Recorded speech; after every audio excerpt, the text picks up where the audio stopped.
News' Lindsay Gardner continues our live team coverage. She is live in Vilonia, Arkansas. And Lindsay, you have toured some of the damage there that just goes on for miles.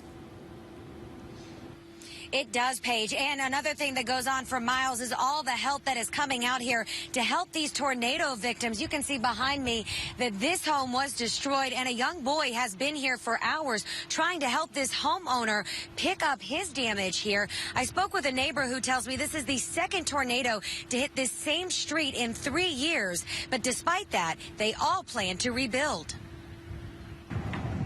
Don Averett looks over his demolished neighborhood.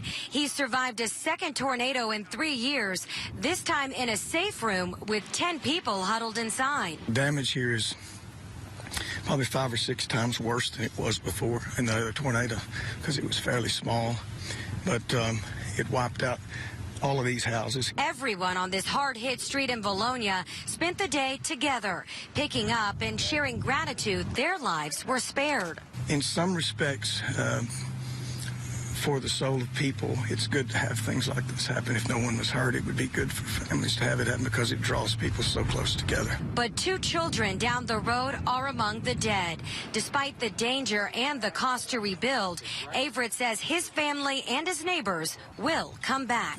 The people here, you always hear this, they're very resilient, and they come back and they fight and they stay. But what's special about these people is they know it's coming here, but they stay. It's kind of like you people on the coast, and you know, they still live there, and we wonder why.